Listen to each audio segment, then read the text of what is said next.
Assalamualaikum warahmatullahi wabarakatuh. So hari ni kita akan sambung kita punya lesson masuk chapter 4 which is heat. Okay.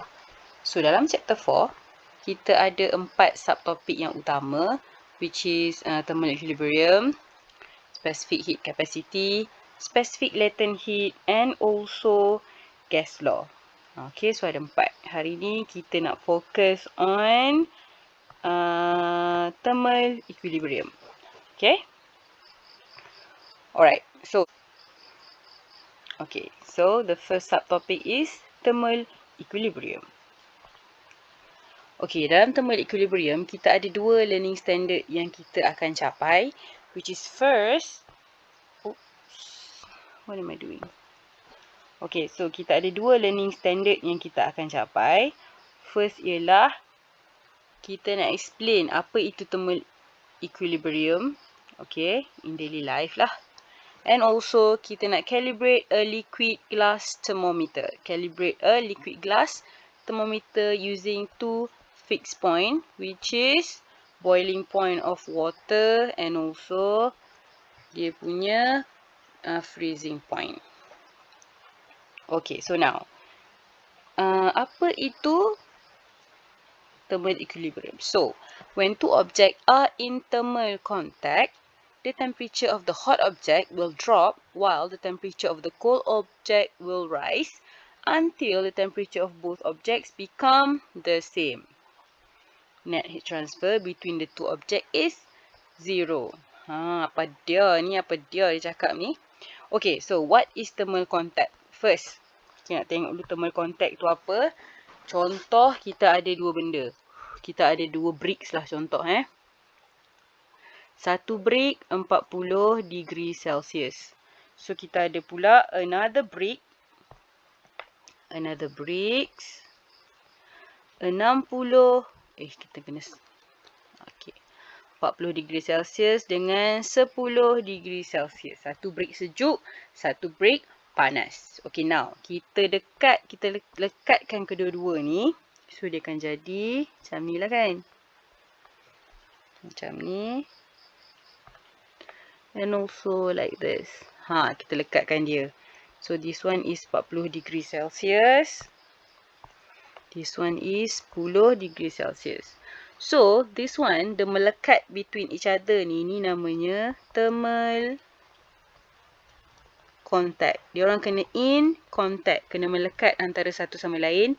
Itulah namanya thermal contact. Thermal ni sebab akan ada heat transfer between this one because satu sebab temperature dia different temperature. Bila different temperature, maksudnya salah satu akan ada lebih haba, satu lagi kurang haba. Of course lah, yang colour merah ni dia akan ada more heat kan, sebab dia lagi panas. And yang colour hitam pula lah, yang colour biru ni akan ada less heat. So apa yang akan berlaku ialah bila dia orang in thermal contact, the heat from hot object, heat daripada hot object, which is daripada 40 degree itulah. Okay. Heat daripada yang 40 degree ni akan ditransfer kepada heat yang 10 degree Celsius. Dia orang akan keep on transfer to each other. Okay. So yang 40 degree transfer to 10 degree. 10 degree pun akan transfer. Tapi dia transfer sikit je lah sebab heat dekat dia sikit je. Dia orang akan keep on transfer between each other ni sampailah dia jadi satu temperature yang sama. Okay, temperature yang sama. Contoh lah. Dia orang akan transfer, aku transfer kat kau, kau transfer kat aku. Sampailah tahap dia jadi temperature yang sama. Contohlah temperature yang sama tu 15 degree. So sekarang ni, okay, saya nak guna kali lain lah. Okay, so remember, diorang akan keep on transfer sampailah temperature diorang sama, which is 15 degree. Ni lah Dia masihlah dua bricks yang berbeza. Tapi temperature dia sama. So, bila temperature dia dah sama macam ni, dah tak ada no net flow of heat. Ataupun zero net flow of heat.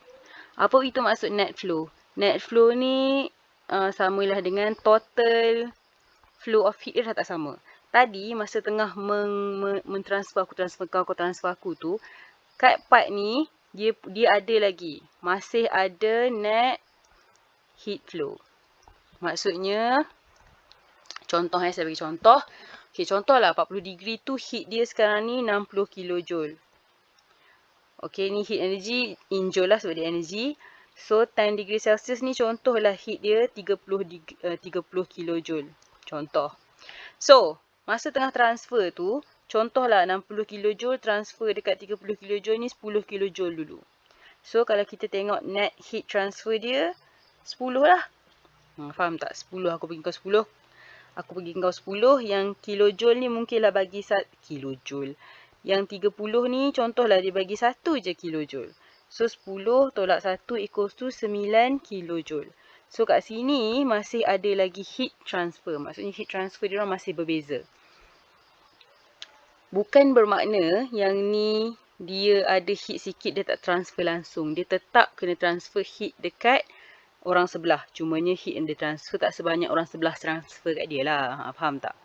Tapi bila dah masuk thermal equilibrium ni, bila diorang punya temperature dah stable, dah sama, tak ada no net flow of heat. Net flow je tak ada. Tapi diorang masih mentransfer di antara satu sama lain tapi dengan value yang sama. A bagi dekat B 5 kilojoule, B bagi dekat A 5 kilojoule balik. They keep on transfer the same value, jadinya temperature dia sama je lah. Tapi as time goes by, temperature ni akan keep on turun lah. Sampailah dia sama pula dengan surrounding. Kalau surrounding 27, diorang maksudnya kena naik lah sampai 27. That's how thermal equilibrium berlaku. Okay, so again saya ulang. Yang mana yang ada more heat, dia akan transfer more heat untuk dekat orang sebelah dia, dekat orang yang, dekat benda yang in thermal contact dengan dia lah. Okay. Yang ada heat sikit, dia masih transfer heat. Dia bukan tak transfer heat langsung Transfer of heat masih berlaku. Cuma dia transfer sikit je lah. Dia bagi sikit je macam tu. Okay. So, benda transfer of heat ni akan berlaku selama-lamanya. Cuma, ada net flow ke? Tak ada net flow. Bila tak ada net flow, dia dipanggil thermal equilibrium. Ni kat sini. Temperature dah sama. Dah tak ada net flow. Okay, net tu ingat total flow. Okay, maksudnya contoh kalau A bagi dekat B 30 kilojoule, B bagi dekat A 10 kilojoule, so 30 tolak 10 kilojoule, 20 kilojoule. This is the net flow. Okay. Tapi kalau aku bagi kau 30 kilojoule, kau bagi aku 30 kilojoule, 30 tolak 30 jadilah 10 kilojoule. Berlaku tak heat transfer? Berlaku sebab masih ada aku bagi kau bagi aku. That's what we call as transfer. Tapi bila net dia zero, maksudnya diorang dah in thermal equilibrium. Okay, that is the difference between heat transfer dengan net heat transfer. Awak kena bila baca soalan, baca betul-betul. Dia cakap pasal net heat flow ke? Dia cakap pasal heat flow sahaja. Heat flow, heat transfer samalah. Okay, jangan pening pula. Itulah dia thermal equilibrium. Okay. First, syarat pertama dia kena in thermal contact dulu. Kau colour sekejap. Okay, syarat pertama dia kena in thermal contact. Lepas tu syarat kedua akan berlaku heat transfer antara dua-dua objek. Satu bagi sikit, satu bagi banyak. Jadi masih ada net flow. Tapi bila temperature dah sama, dah engkau tak banyak, aku tak banyak, sama je amount of heat antara mereka, masih ada ke heat flow? Ada. Tapi net dia akan jadi zero. Sebab heat flow dia sama banyak. In out sama. Bila in out sama, so dia punya net heat flow pun kosong lah. Itulah maksud dia thermal equilibrium. Okay. So, dua benda yang berlaku dalam thermal equilibrium. Satu, final temperature akan jadi same between objects. And satu lagi, no net flow of heat. Tak pun net of heat transfer 0. Samalah no 0, benda yang sama. Okay. So that's that untuk thermal equilibrium. Now kita nak tengok dia punya application in daily life. Okay, first application yang sangat-sangat famous ialah heating object lah. Okay, so bila kita heat object, kita memerlukan thermal equilibrium berlaku. Satu ialah cooking. Mak awak nak masak kan, so ada kuali. And then kita letak atas api kan. Bila gas yang dapur mak awak tu. Okay, ada api dia, kita lukis colour kuning. Okay, kejap. Allah, habis periuk kita hilang. Kejap lukis balik periuk kita tadi. Mak awak nak masak. Masak apa Masaklah apa-apa pun. Laksa ke. So ada api kan. Gitu api dia. So, laksa ni tak akan masak kalau tak ada berlakunya thermal equilibrium. Maksudnya sebelum tu pot mak kita ni tak panas kan. Pot mak kita ni sejuk. Api ni of course lah panas. So, api ni lah yang akan memanaskan periuk kita sampailah suhu dia orang sama. Dan api ni bila suhu dia sama, dah tak adalah net heat flow. Heat flow masih ada. Kalau heat flow tak ada, kalau dia dah sampai suhu sama, dia dah tak ada heat flow, makanan mak awak ni sekejap je panas. Lepas tu dah tak panas dah walaupun ada heat. Faham? So heat flow akan sentiasa berlaku antara periuk dan juga api ni. Cumanya no net heat flow, net heat, total heat flow dah tak ada. Tapi heat flow masih ada. Okay. Sama je lah heat flow dia. So, this api akan mengekalkan periuk mak awak ni supaya terus panas so that boleh masak all the makanan lah. Nak masak mi goreng ke, nak masak laksa ke, masaklah apa-apa yang perlu dimasak kan. Itulah gunanya thermal equilibrium dalam cooking, punya application of thermal equilibrium in cooking. Okay, satu lagi application of thermal equilibrium ni ada dalam thermometer. Okay. Thermometer, clinical thermometer lah. So kita ada clinical thermometer ni yang kita guna untuk asal thermometer saya macam tu. Okey, yang kita guna untuk detect demam ke tak demam ke. Inilah dia. Okey, kita letak yang hujung ni sama ada bawah lidah, dekat ketiak ke kat mana ke. So mula-mula kita punya thermometer ni tak panas kan, dia sejuk lah mula-mula. So, bila awak demam, maksudnya badan awak, temperature awak akan panas. Okay, so, bila kita letak this thermometer dekat any part of awak punya badan, tapi selalunya kita guna bawah lidah ataupun dekat ketiak lah kan. Kita letak and then kita biar sekejap, lepas tu kita akan nampak suhu ni meningkat. Suhu dekat thermometer ni meningkat. Maksudnya, kenapa kita biar sekejap sampai suhu tu berhenti, ialah kita nak bagi termometer tu sama suhu dengan badan kita. Sebab tu barulah kita boleh check badan kita berapa degree. Okay.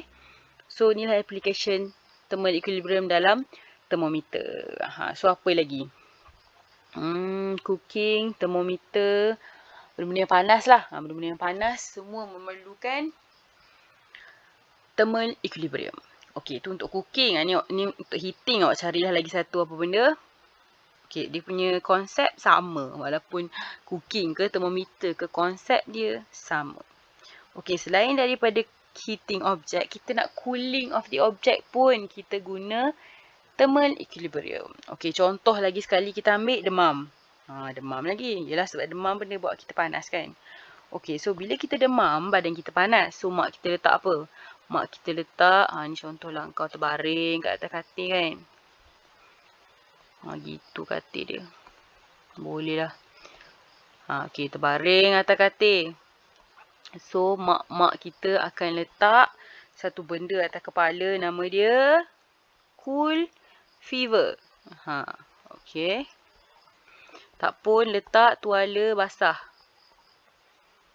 Jelum lah, jelum orang panggil. Tak tahulah kau tahu ke tak apa jelum tu. Kat dalam bahasa kampung saya, dia panggil jelum. Okay, bila mak kita ambil air, letaklah ais ke apa benda ke. Dia letak dekat dahi kita ni, nak bagi sejuk cepat kan. Dia jelum ataupun kita letak tuala basah ataupun kita letak cool fever. Okay. So, cool fever ni dia buat apa? Dia akan serap haba daripada badan kita. Nak bagi jadi thermal equilibrium. Sebab tu dia boleh serap haba daripada badan kita. Sebab tu kita akan sejuk sikit. Okay. Sebab haba tu dah ditransfer ke cool fever. Tapi tak lama lah sampai dia orang thermal equilibrium. Habis lah dia punya efek dia. Okay. Tapi kalau mak kita duduk jelum dengan ais tu, lamalah sikit efek dia. Sebab, okay, bila selalunya mak saya buat macam ni. Bila tuala basah tu dah macam panas kan, dah macam kering dah, dia akan perah letak tuala basah baru kat atas kepala saya ni. So maksudnya, bila dia rajin buat tu selalu, banyaklah haba yang telah diserap daripada badan kita, ditransfer ke tuala tu, okay? Mak kita yang dulu orang kreatif, diorang tak belajar benda ni, tapi diorang tahu benda-benda tu. Cuma dia tak tahulah benda tu nama dia thermal equilibrium. Okay, another one is hot pack, cool pack. Awak dah buat benda ni masa form 3. Saya dah ajar pun siapa yang kelas saya last year. Hot pack dengan cool pack. Tapi untuk ni kita ambil cool pack lah. Okay, cool pack terutamanya bila injured untuk ahli sukan. Dia letak cool pack dekat dia punya kaki ke tangan ke tempat yang injured tu. Okay, bila kita injured, mana kaki ni? Tak pandai nak lukis? Boleh lah. Nanti saya belajar lukis dengan lebih lanjut. Okay, contohlah. Bila ada swelling. Okay, dekat awak punya buku lali tu swell. Terpeleot ke apa.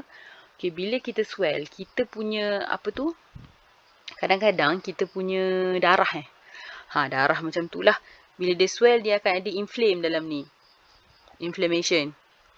Okay, inflammation ni dia increase the heat dekat dalam kita punya salur darah ke dalam kaki tu lah. Okay, sel-sel apa saya tak tahu, saya tak pandai bio sangat. Tapi yang penting dia akan meningkatkan heat kat tempat yang sakit tu, kat tempat yang cedera tu. Sebab itulah kita kena letak cool pack untuk melegakan sakit sebenarnya. Dia tak adalah ubat, tapi sebab heat tu lah awak sakit. So kita letak cool pack untuk kurangkan haba dekat tempat injured tu. Bila kita kurangkan haba, kita kurangkanlah juga dia punya efek-efek lain. Okay. Cool fever, hot pack, cool pack. Ada juga car radiator. Banyaklah. Benda-benda cooling ni lagi banyak. Contoh letak ais dalam minuman kan. Minuman tu panas, kita nak bagi sejuk. Kita buat apa? Letak ais. Sebab bila kita letak ais tu akan serap haba daripada air awak. So air awak akan sejuk sikit lah. Ais tu pun cair. Okay. Biasalah kan. Tu effect pula dah. Application in daily life for thermal equilibrium. Second punya learning standard is thermometer calibration. Okay, thermometer ni sangatlah widely used. Dia punya konsep thermal equilibrium di dalam dunia ni, banyak benda kita guna thermometer. Okay, so thermometer first, untuk nak calibrate masa mula-mula dulu, saintis ni, dia tak adalah sampai-sampai dah ada kan thermometer kan. Thermometer kan ada dia punya, sengat-sengat tu kan. Scale tu. Sebelum adanya scale ni, kita kena calibrate dulu. Calibrate means macam mana kita nak tahu berapa cm kita nak buat all this scale kan. Takkan suka tingkau macam nak buat berapa cm. Sebab kita nak tallykan dengan temperature. So, adakah expansion of the mercury tu sama dengan temperature kita? Untuk dekat thermometer, apa yang berlaku ialah, this mercury, bila dia dapat heat daripada badan kita lah, kalau kita nak ukur suhu badan kan. Mercury tu dia akan expand. Anything yang dapat heat akan expand. Expand mean mengembang. Okay, mengembang. Semua benda yang dapat heat akan mengembang. So, this mercury akan mengembang. Sebab itulah dia naik atas. Mula contohlah dia kat sini. Lepas tu bila semakin panas, dia semakin meningkat kan dia punya suhu ni. So sebab apa? Sebab dia akan expand bila dapat haba. Jadi untuk buat termometer, kita kena kira sebenarnya berapa scale yang kita nak letak ni. So that expansion of the mercury ni sama dengan suhu sebenarnya. Kita tak boleh main letak je. Okay, 10 kat sini, 20 kat sini, tak boleh. Kita kena kira. Itulah namanya calibration of thermometer. Okay, so macam mana kita nak calibrate a thermometer? Thermometer yang kosong nak buat dia punya all this scale. Okay, first kita akan guna fixed point. 2 fixed point. Fixed point means benda yang kita dah tahu. Point yang kita dah tahu. So, point yang widely known is temperature of ice. So, ice semua orang tahu dia punya freezing point is 0 degree Celsius. And dia punya boiling point is 100 degree Celsius. Jadi, kita nak buat apa is, kita ambil kita punya termometer, kita letak dalam ais. Kita letak dalam ais, kita kena tunggu sampai this benda merah ni berhenti. Berhenti mengembang. Mengembang ke menurun ke apa-apalah. Selalunya turun lah. Daripada room temperature masuk dalam ais. So, this benda merah ni, mercury ni akan turun ke bawah. So, sampailah satu takat yang dia dah berhenti. So, that takat kita akan mark as 0 degree Celsius. Okay. Mark dulu. Ambil marker apa benda. Mark as tu. Okay, situlah 0 degree Celsius. Lepas tu, kita akan masuk pula dalam boiling water. Boiling water yang kita dah tahu suhu dia 100 degree Celsius. So, kita akan tunggu sampailah termometer tu berhenti. Dia punya sampailah termometer tu reach equilibrium with the water. So, maksudnya temperature diorang sama kan? Remember tadi? So, jadi degree Celsius kita pun mark kat mana degree Celsius. Okay, kat sini. Bila kita dah mark 0 degree and 100 degree Celsius, kita akan ukur pula length of the mercury punya expansion tu. Dari 0 degree to 100 degree, contohlah 45 cm. Contoh. So, jadi kita buat apa is, kita nak tahu 1 degree berapa cm. So, kita bahagilah. 45 bahagi 100. Dapatlah 12.45 cm for 1 degree per degree Celsius. Okay, so maksudnya 1 degree tu kat mana? Dekat 0.4 cm from 0 degree Celsius. So kat sini 0.45. Tambah lagi 0.45 boleh buat 2 degree, 3 degree, 4 degree, 5 degree. That's how kita decide scale untuk temperature. Okay, untuk temperature dekat thermometer yang tak ada scale. Itulah cara kita calibrate the thermometer. Dia adalah dia punya formula dia. Formula dia sama je. Kalau dalam buku teks awak ada formula dia. So, formula dia macam ni. Okay, problem solving kan. So, formula dia theta ataupun temperature equals to, okay, ni formula formula untuk cari temperature bila kita dah ada length. Tadi kita nak cari length per degree Celsius. Okay, sekarang kalau dia bagi kita length, kita nak cari temperature tu berapa. Okay, so first kalau tengok kat sini dia kata soalan ni, Aisyah uses an uncalibrated laboratory thermometer to determine the temperature of a liquid. Whatever lah temperature dia. She finds that the length of the liquid column when the thermometer is put into the liquid is shown as figure 4.6. So, kita dah tahu 100 degree punya length. Kita nak tahu 4 cm berapa temperature dia. Awak boleh guna cara saya buat tadi tu. Maksudnya, kita ambil 12, kita bahagi 100. Kita akan dapat 0.12 cm for 1 degree Celsius. So, lepas tu 4 cm pula. Kita nak tahu berapa degree Celsius. Kita akan bahagi dengan this one. Dapatlah berapa degree Celsius. Cara ni pun boleh. Cara formula pun boleh. Okay, so kalau formula dia akan jadi L theta is 4 cm bahagi dengan 12 darablah 100. Dia macam tu lah. So ni 3, ni 1, 100 bahagi 3. Value dia, mana kalkulator saya? 100 bahagi 3. So, sepatutnya dalam 33 degree Celsius. 33.3 lah. Kalau kita kira this one pun should be dapat sama. So, 4 bahagi 0.12 masih dah dapat 33.3 degree Celsius. So, pilih macam mana awak nak solvekan this problem. Boleh guna formula. Boleh juga guna cara yang cari dulu for 1 degree Celsius.